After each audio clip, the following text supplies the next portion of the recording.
سلیمان علیہ السلام اللہ کے ایک ایسے نبی ہیں جن کو اللہ تعالیٰ نے علم و حکمت بہت زیادہ نوازا اور دنیا کی حکومت عطا فرمایا. بہت بڑی حکومت سلیمان علیہ السلام کے ہاتھ میں تھی. اتنا ہی نہیں، ہواؤں کو سلیمان علیہ السلام کے تابع کیا گیا تھا. وہ جس طرف چاہتے تھے ہوائیں اس طرف اڑتی.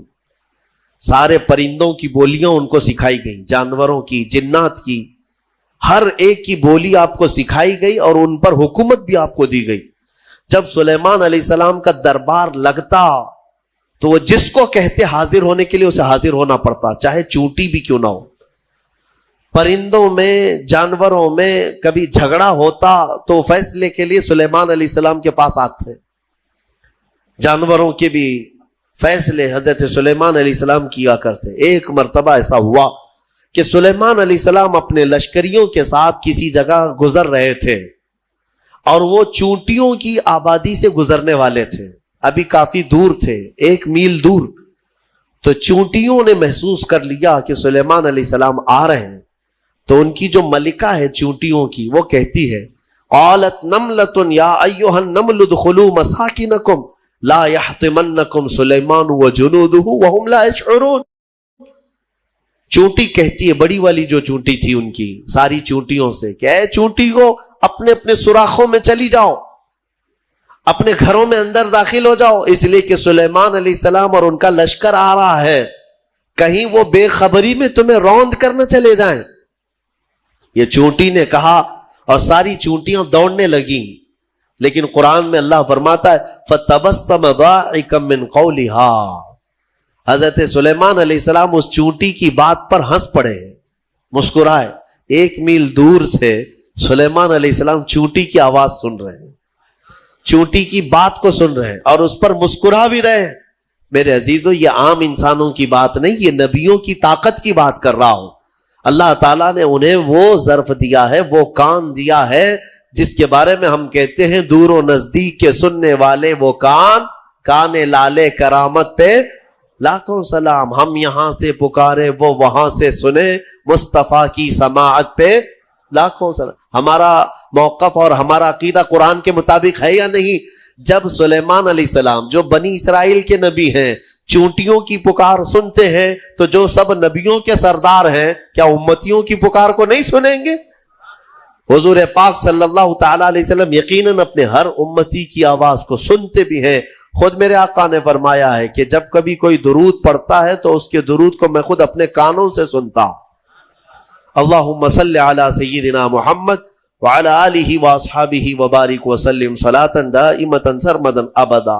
سلیمان علیہ السلام کے ساتھ ایک بار ایسا ہوا کہ آپ کا دربار لگا تھا، سارے لوگ حاضر تھے، جنات بھی ہیں وہاں پر، چرند پرند جانور حیوانات سب حاضر ہیں. سلیمان علیہ السلام سب کی خبر گیری کر رہے تھے. اس میں ایک پرندہ ہدہد نہیں تھا. ہدہد ایک پرندہ ہے، اونچی اڑان اڑتا ہے، بہت تیز اڑتا ہے. سلیمان علیہ السلام نے دیکھا اور پوچھا کہ یہ ہدہد پرندہ غائب ہے، کہاں ہے؟ سارے تو حاضر ہو گئے، وہ نہیں آیا. فقال ما لی لا اری الہدہد. حضرت سلیمان علیہ السلام کہتے ہیں کیا ہوا ہے ہدہد کو؟ یہاں میں نہیں دیکھ رہا ہوں اس کو، کہاں گیا؟ لَأُعَذِّبَنَّهُ عَذَابًا شَدِيدًا أَوْ لَأَذْبَحَنَّهُ أَوْ لَيَأْتِيَنِّي بِسُلْطَانٍ مُبِينٍ. اگر وہ اس کے بعد آئے گا سخت سزا دوں گا، یا تو اس کو ذبح کر دوں گا، یا تو پھر کوئی معقول وجہ لے کر کے آئے.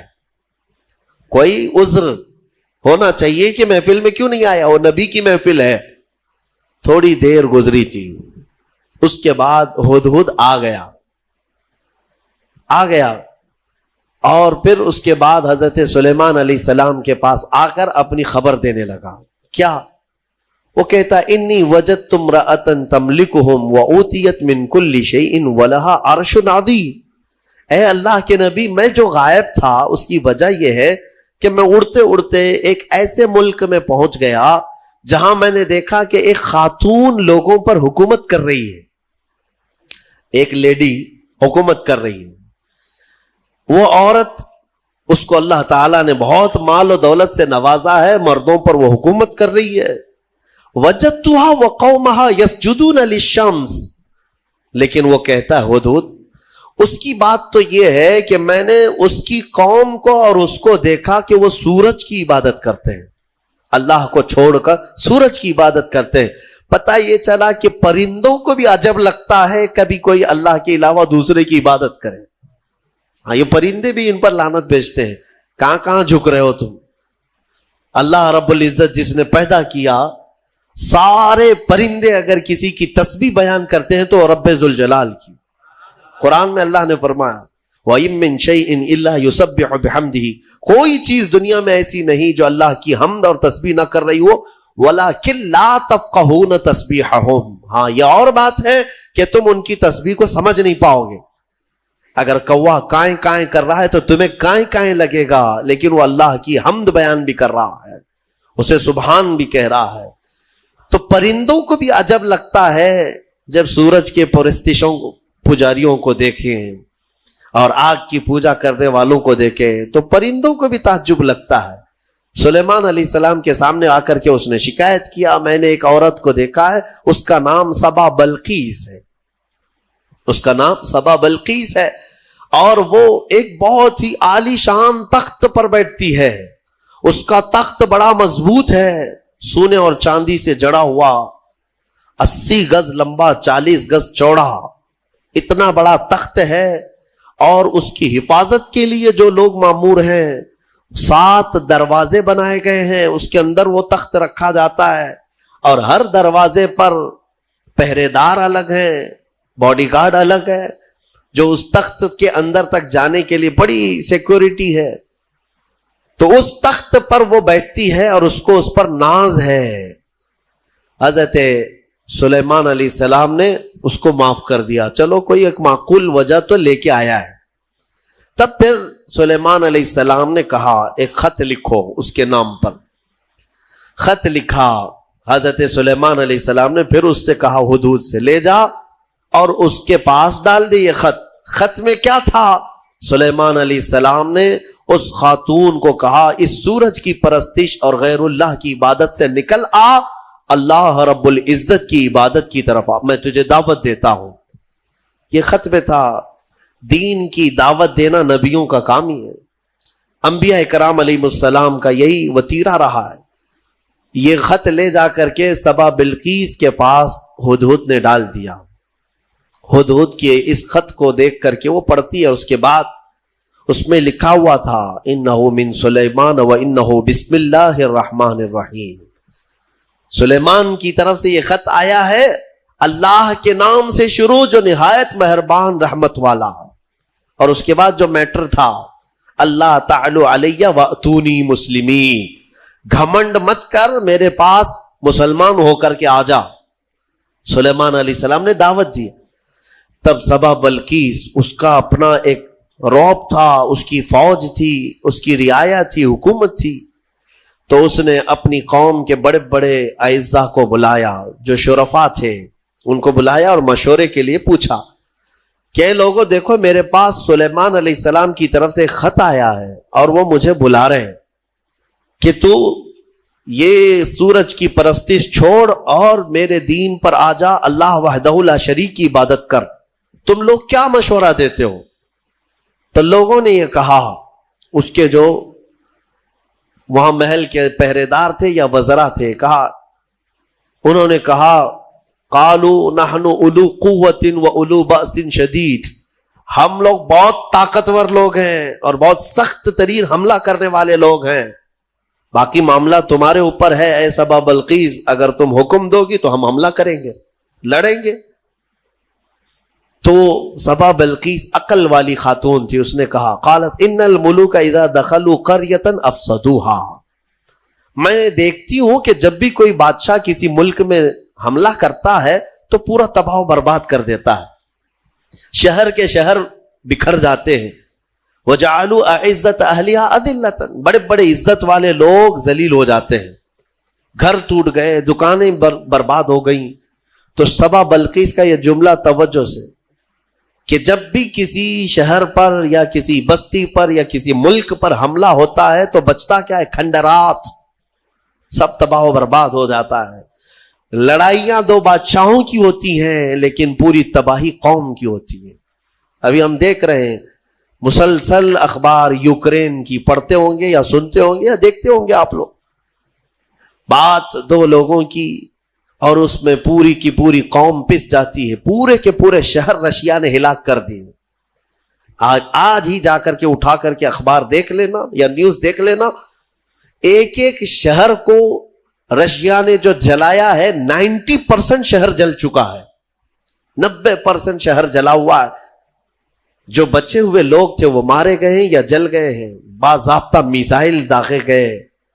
وہاں کی سرکاری حکومتیں توڑ دی گئیں, تباہ کر دی گئیں. گاڑیاں جلی ہوئی راکھ کی ڈھیر بنی ہوئی ہیں. ایک پورا پورٹ قبضے میں لے لیا. یوکرین چھوٹا سا ایک ملک ہے, لیکن رشیا پورے کے پورے ٹینک اتار دے, میزائل داغ دے, شہر کے شہر کو جلا دے. مزے کی بات تو یہ ہے کہ آتنکوادی نہیں ہے. ہاں, مزے کی بات تو یہی ہے کہ وہ ٹیررسٹ نہیں ہے, آتنکوادی نہیں ہے. آتنکوادی تو افغانستان والے ہیں, آتنکوادی تو ملک شام والے ہیں, یمن والے ہیں. دنیا کی اس دوہری پالیسی کو محسوس کرتے ہو کبھی؟ میڈیا والوں کی زبان سے سنا کہ رشیا آتنک پھیلایا ہوا ہے, دہشت پھیلایا ہوا ہے. ارے اس نے نہ جانے کتنوں کو ہلاک کر دیا ابھی 50 دن کے اندر. 50 دن کے اندر بھوکے پیاسے لوگ ہیں وہاں پر. آج یہ ڈھکی چھپی بات نہیں, سب کی آنکھوں کے سامنے ہے. لیکن کوئی کہتا ہے اس پر؟ دو سپر پاور لوگوں کی لڑائیاں ہیں. دنیا اس میں بات کرنے سے بھی گھبراتی ہے. ہاں, کوئی سرکاری کمنٹ نہیں کرے گا ابھی رشیا کے بارے میں کہ تو ٹیررسٹ ہے یا تو آتنکوادی ہے, کیونکہ ان کو بھی اپنے انجام کی فکر ہے, کہیں یہ دادا ہمارے اوپر بھی حملہ نہ کرے. تو اس کا مطلب ہے کہ ٹیررسٹ, آتنکواد, دہشت گرد, یہ سب جو جملے ہیں نا, یہ خاص خاص لوگوں کے لیے ہے, خاص خاص لوگوں کے لیے ہے. ہاں, اپنا ہو تو بیٹا ہے, دوسروں کا ہو تو پٹا ہے.